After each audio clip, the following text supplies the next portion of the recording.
Hey guys, and welcome back to another episode of Federico Talks Watches. Today, I'm once again answering some of your questions, such as what was my first luxury watch, and what is this massively underrated sports watch brand? All that and more in today's episode. Now, of course, before we get started, customary wristwatch check. Today I'm wearing my Piaget Polo 45 Flyback GMT chronograph. Absolutely love it. It's been with me all week. And also, guys, don't forget to check out DelReyWatch.com. New stock is always coming in, including this Rolex Yachtmaster with the blue dial in absolutely fantastic shape.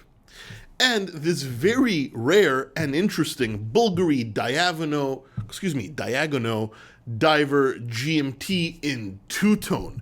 Boy, does this watch have a ton of personality.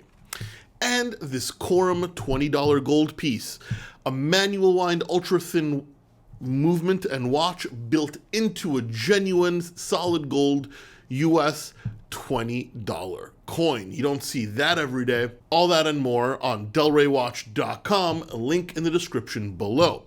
The best place for a watch geek to buy a watch. Anyway, guys, these are some of the questions you asked me today on my Instagram account at Federico Talks Watches. Few times a month, I put up a Q&A picture. When you see that picture, feel free to ask your questions. When I get enough questions, I take the picture down. Please do not DM me, as I do not check them. In no particular order. Chicago Edwin. What are your thoughts on Doxa watches, especially compared to other brands at this price point? Well, this is interesting. Doxa is at a pretty low price point. Brand new, under $2,000. What do I think? They're pretty cool, but they're entirely design-based. So they've got that vintage-style design. They have a lot of very cool dial colors, vintage-style bracelets. Mechanically, nothing special, just standard Sellita movements, right? Nothing wrong with that, but at the price point, it's what you would expect. I think they're built very well, but their charm is all in the design and the dial colors. I'm a fan of Doxa.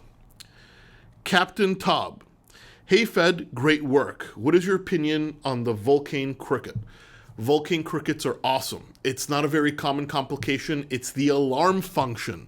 It's called a cricket because when it goes off to wake you up, kind of sounds like a cricket, even though a pretty harsh one. The vintage ones are super cool, but they're hard to find in good shape. But people ignore the new line of crickets, the contemporary crickets that they still make today. And while I'll never tell you to buy a Vulcain at full price, they're a fantastic deal if you can find one pre-owned. And actually, plugging myself, I do have one at the moment on Del Rey Watch.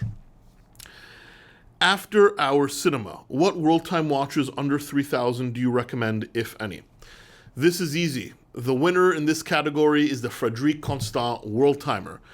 Elegant, classic, in-house movement, easy to read, absolutely beautiful, generally under $3,000, especially pre-owned.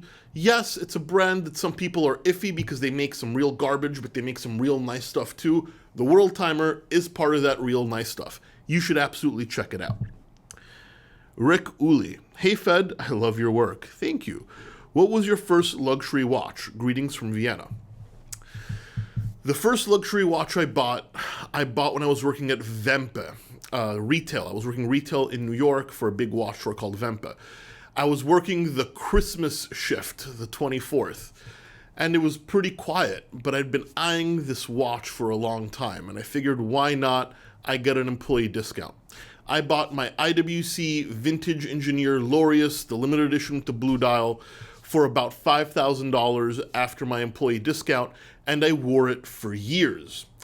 Recently, 2 or 3 years ago, I sold it to my best friend because I didn't wear it much enough, and I wasn't feeling too guilty because my best friend always loved that watch. So he's the one taking care of it for me today. Well, technically it's not mine, it's his because he paid me for it, but it's in the family, so to speak. Hey Fred, congrats on the content. What do you think about Karl F. Bucherer? It seems they're very underappreciated. They are, and in my opinion, they're one of the best bang for buck sports watch brands out there. Not brand new, but pre-owned. Why? They don't hold value very well. And why don't they hold value very well? Because they're not very well known yet. They're duking it out with all the other mid-level brands like Breitling and Tudor and even Omega, but they're nowhere near as big. They're very sturdy watches, generally very big watches, right? So if you've got a smaller wrist, probably not for you, but very, very sturdy. They use a lot of Salida movements, but they also have built their own in-house movements. They've made high complications, such as perpetual calendars, world times, and tourbillons, so they're capable of doing stuff. But more importantly, they're built, as the British would say, like a brick shithouse.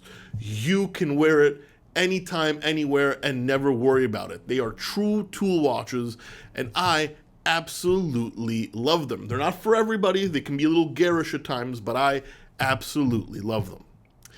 Anyway, guys, that's it for today. Please give this video a thumbs up if you enjoyed it.